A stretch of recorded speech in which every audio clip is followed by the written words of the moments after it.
The Harbor Club was exactly the kind of restaurant my sister Isabella would choose for her engagement party. Elegant, expensive, and designed to impress. Crystal chandeliers cast a warm glow over tables draped in crisp white linens, and the view of the city skyline through floor-to-ceiling windows was nothing short of spectacular. I sat at the far end of the long table, nursing a glass of wine and trying to blend into the background. 22 family members and close friends had gathered to celebrate Isabella's engagement to Trevor, our investment banker she'd been dating for 8 months. The conversation flowed around me like I wasn't even there. "Trevor's taking me to the Maldives for our honeymoon," Isabella gushed to our cousin Sarah. 3 weeks at that resort where celebrities stay. It costs more per night than most people make in a month. "How exciting," Sarah responded. "And the wedding venue you chose is absolutely perfect. The Grandview estate is so exclusive." "Only the best," Isabella said with a satisfied smile. "We're inviting 300 guests and the reception alone is costing us $150,000. But Trevor says we only get married once, so we might as well do it right." I took another sip of wine and tried to ignore the familiar sting of being overlooked. Isabella had always been the golden child. Beautiful, successful, and somehow effortlessly good at getting everyone's attention. As kids, she was the one who got the lead in school plays while I worked backstage with the lighting crew. In high school, she was prom queen while I was in the computer lab building websites for local businesses. Now, at 26, she was a successful real estate agent driving a BMW and living in a downtown condo. I was 29, drove a modest sedan, and lived in a small apartment across town. At least that's what my family believed. "Maya," my mother's voice cut through my thoughts. "You've been awfully quiet tonight." All eyes turned to me and I felt my cheeks warm. Just enjoying listening to everyone's stories. "Speaking of stories," Isabella said, her voice taking on that particular edge I knew so well, "I have an announcement to make." She stood up, wine glass in hand, and waited for the table to quiet down. "First, I want to thank everyone for being here tonight. Trevor and I are so grateful to be surrounded by the people we love most." There was a murmur of appreciation around the table. "But I also want to address something that's been weighing on my heart," Isabella continued, her voice growing more serious. "Family loyalty is incredibly important to me, and I believe that the people in our lives should either support us or step aside." I felt a chill run down my spine. Where was this going? Unfortunately, not everyone at this table has been supportive of my relationship with Trevor or my success in general. Some people seem more interested in bringing others down than lifting them up. She looked directly at me. "Maya, I've tried to be patient with your attitude, but I can't ignore it anymore. The snide comments, the lack of enthusiasm for my achievements, the way you always seem to find fault with my choices." My mouth fell open. "Isabella, what are you talking about?" "Don't play innocent," she said coldly. "You've been jealous of me our entire lives and it's gotten worse since I got engaged. You can barely manage to congratulate me, and when you do it feels forced and fake." The entire table was staring at us now. I felt my face burning with embarrassment and confusion. "I never said anything negative about your engagement," I protested. "It's not what you say, it's what you don't say. It's your attitude, your energy. You bring negativity wherever you go." "Isabella, that's not fair," our Aunt Linda said gently. "No, Aunt Linda, I need to say this." Isabella's voice was getting louder. "I've worked hard for everything I have. My career, my relationship, my success. And I won't have someone in my life who can't be happy for me." She looked around the table, then back at me. "So I'm making this official. Maya, you're not family anymore. You're not welcome at my wedding, and after tonight, I don't want you in my life." The silence that followed was deafening. I could hear my own heartbeat, could feel every eye in the restaurant staring at our table. "Isabella," my father said quietly, "don't you think you're being a bit harsh?" "No, Dad. I'm being honest.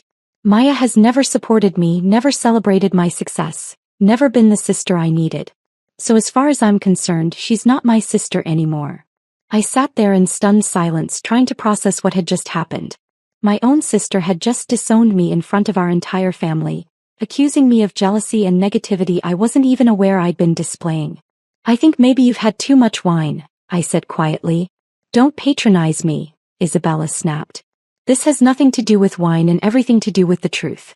You're jealous because your life isn't working out the way you wanted, and you take it out on me." "My life is working out fine," I said, though my voice sounded weak even to my own ears. "Really? You're 29, single, living in that tiny apartment, driving that embarrassing car. You work at some computer job that none of us understand, making what, 40,000 a year? And you wonder why I don't want your negativity in my life. The cruelty of her words hit me like a physical blow. Around the table I could see family members looking uncomfortable, but no one spoke up to defend me. Isabella, please, my mother said. Maya is your sister. Not anymore, she's not. That's when the waiter appeared at Isabella's shoulder, holding a leather folder. Excuse me, he said politely, but I have your check. The total comes to $3,847. Isabella turned to Trevor with a confident smile. Honey, would you take care of this? Trevor pulled out his wallet and handed over a black credit card. The waiter disappeared for a few minutes, then returned with an apologetic expression. I'm sorry, sir, but this card was declined. Trevor's face went red. That's impossible. Try it again. The waiter nodded and disappeared once more. When he returned, his expression was even more apologetic. I'm sorry, but it was declined again. Do you have another card? Trevor fumbled through his wallet and produced another card. Try this one. Same result. Maybe there's something wrong with your machine, Isabella said, her voice tight with embarrassment. I don't think so, ma'am. We've processed several other payments tonight without any issues. Trevor tried a third card. Declined. Dad, could you help us out? Isabella asked, turning to our father with a strained smile. Dad handed over his card. Declined. What is happening?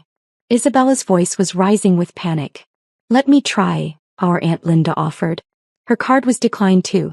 One by one, every adult at the table tried to pay the bill. Every single card was declined. The waiter stood there patiently, but I could see other restaurant staff starting to watch our table with concern. There must be a problem with your credit card system, Trevor said, his voice defensive. Sir, as I mentioned, we've processed other payments tonight without any issues. Perhaps you could call your bank. The humiliation on Isabella's face was painful to watch, even after what she'd just put me through. Her perfect engagement party was turning into a nightmare, and everyone at the table was witnessing her fiancé's financial embarrassment. That's when I quietly reached into my purse and pulled out my wallet. Excuse me, I said to the waiter, holding out a black card. Try this. The waiter took my card and looked at it closely. His entire demeanor changed.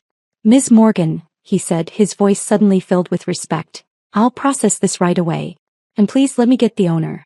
He'll want to thank you personally for dining with us tonight. The table went silent again, but this time it was a different kind of silence. Everyone was staring at my card.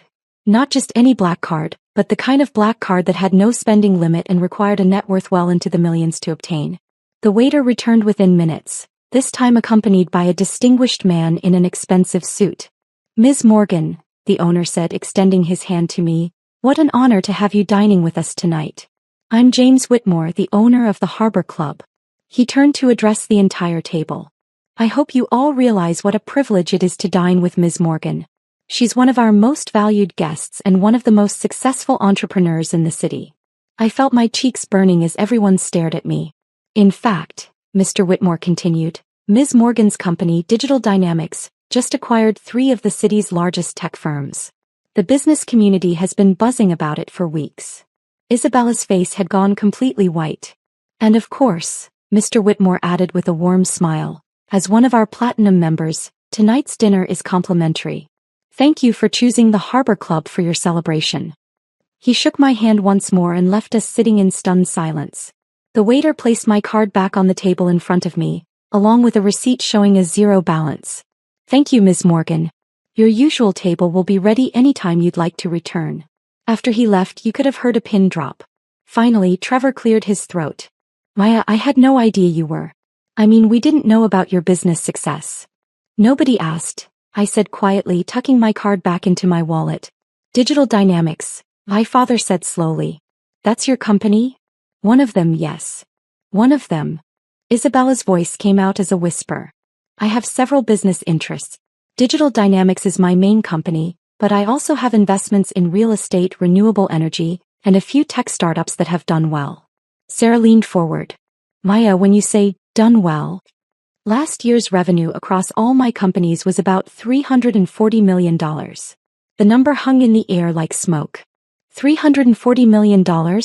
My mother repeated faintly. That's revenue, not profit. Profit was closer to $89 million. Isabella looked like she might faint. But you live in that small apartment, she said weakly. I own the building. I live in the penthouse, but I use the smaller unit as my home office when I need to focus without distractions. Your car is practical and reliable. I have other cars, but I don't see the point in flashy displays of wealth. Trevor was staring at me like I was a completely different person. Maya, the tech community has been talking about the digital dynamics acquisitions for months. You're a major player in the industry. I try to keep a low profile. But why didn't you tell us? My mother asked. I looked around the table at my family's faces, shocked, confused, and more than a little embarrassed. When would I have told you? Isabella just spent 10 minutes explaining why I don't belong in this family because I'm unsuccessful and jealous. You all seem to have very fixed ideas about who I am and what my life looks like. We had no idea, my father said quietly. That's because you never asked. You saw the modest apartment and the practical car and assumed you knew everything about my situation. Isabella finally found her voice. Maya, I'm so sorry. I had no idea about your business success. I feel terrible about what I said. You feel terrible because you found out I have money or because you realize you hurt your sister? She opened her mouth, then closed it again. Because if you only feel bad now that you know I'm wealthy, then you've just proven everything you accused me of. You've shown that your love is conditional on success and status. That's not true, she protested. Isn't it? 5 minutes ago I wasn't family anymore because you thought I was unsuccessful. Now you're apologizing because you found out I'm richer than your fiancé. The truth of that statement settled over the table like a heavy blanket. Maya, Trevor said carefully, I think we all owe you an apology. We made assumptions about your life that were clearly wrong. The assumptions aren't the problem, I said. The problem is that you were willing to cut me out of the family based on those assumptions. I looked directly at Isabella. You didn't disown me because I was actually unsupportive or negative. You disowned me because you thought I was unsuccessful, and unsuccessful people aren't worth having in your life. That's not. Isabella started then stopped. Isabella, in the 8 months you've been with Trevor, how many times have you asked about my work? She couldn't answer. How many times have you invited me to lunch, just the two of us? Silence. How many times have you called me just to talk, not because you needed something? Her eyes filled with tears. You decided I was jealous and unsupportive, but the truth is, you've been so wrapped up in your own success that you never bothered to learn anything about my life. I'm a terrible sister, she whispered. You're not terrible. But you've been selfish and shallow, and you've prioritized appearances over relationships. I stood up from the table. The irony is, I was actually happy for you. Your engagement, your career success, your beautiful life. I genuinely celebrated all of it. But you were so convinced that I was jealous, you couldn't see my actual support. Where are you going? My mother asked. Home. I have an early morning meeting with some investors from Japan. Maya, please don't leave like this, Isabella said, standing up as well. I'm sorry. I'm so sorry. I know you are. But you're sorry because you're embarrassed, not because you understand what you did wrong. Then help me understand. I paused, considering whether this was worth the effort. Isabella, you spent years building an image of me as the unsuccessful sister. It made you feel better about yourself to have someone to look down on. When I didn't fit neatly into that role, instead of questioning your assumptions, you decided I was the problem. You're right, she said quietly. The sad part is I would have loved to share my success with you. I would have loved to have a sister who celebrated my achievements the way I celebrated yours. But you were so invested in seeing me as a failure that you never gave me the chance. I picked up my purse. Maya, what can I do to fix this? Isabella asked desperately. I don't know if you can fix it. But if you want to try, start by figuring out whether you want a relationship with your successful sister, or whether you just want to avoid the embarrassment of having misjudged me so badly. I headed toward the exit, then turned back. Oh, and Isabella? The reason all those credit cards were declined tonight. There's been a data breach at the major credit processing companies. It's been all over the business news. My company's cybersecurity division has been working around the clock to help fix it. The table stared at me in stunned silence. I would have mentioned it earlier, but nobody asked about my work. 3 days later, Isabella showed up at my real apartment. The penthouse she'd never seen. How did you get my address? I asked through the intercom. I hired a private investigator, she said. Please, Maya. I need to talk to you. I buzzed her up, curious despite myself. When the elevator doors opened, Isabella stepped into my foyer and stopped dead. "Oh my God," she breathed. The penthouse was beautiful, floor-to-ceiling windows, modern furniture, and a view of the entire city. But it wasn't ostentatious. It was elegant and comfortable, designed for someone who appreciated quality without needing to show off. "This is where you live?" she asked. "This is where I live." She walked to the windows and stared out at the view. "Maya, this must be worth about $3.2 million. I bought it 3 years ago. Why didn't you tell me?" "Because you never asked where I lived. You saw me leaving from the smaller apartment and assumed that's where I lived." Isabella turned away from the window to face me. "I've been thinking about what you said at the restaurant.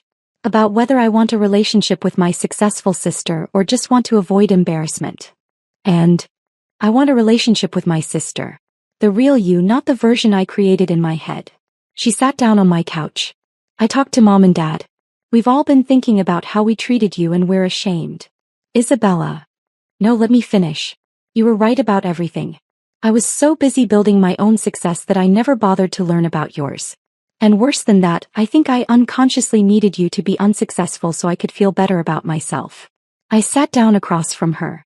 "I've been asking myself why I was so quick to believe you were jealous," she continued. "And I realized it's because I was jealous of you." "Jealous of me? Why?" "Because you've always been genuinely happy for other people's success. Even mine. You never needed to put others down to feel good about yourself. That's a quality I've never had, and I think I resented you for it." I felt my anger starting to soften. "Also," Isabella said with a small smile, "I called Trevor off the engagement." "What? Why?" "Because when I told him I wanted to apologize to you and rebuild our relationship, he said I was overreacting.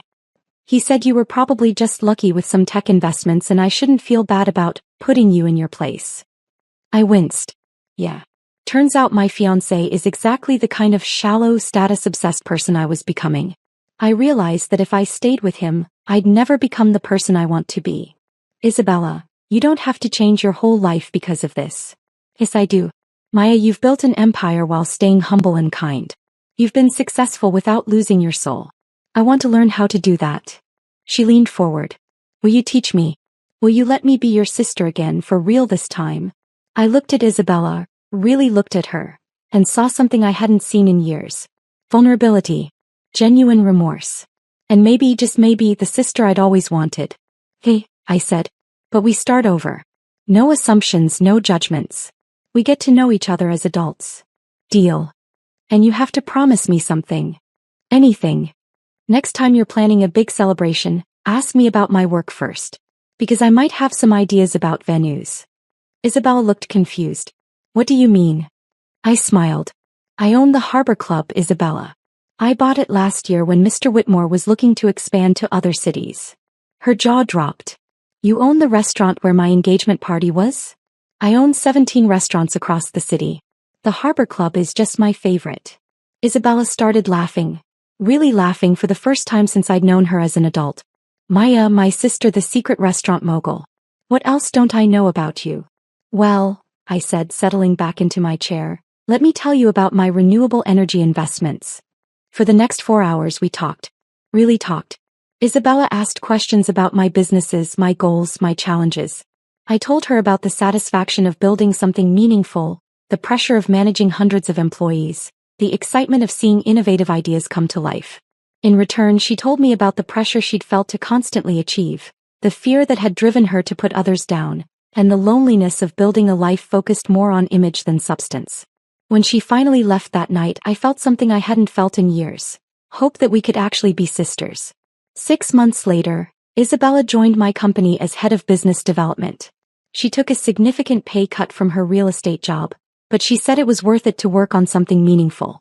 Plus, she told me on her first day, I finally get to brag about my sister's success instead of pretending it doesn't exist. And that night, for the first time in years, she called just to talk. No agenda. No favors to ask. Just two sisters finally getting to know each other. It was the best conversation we'd ever had.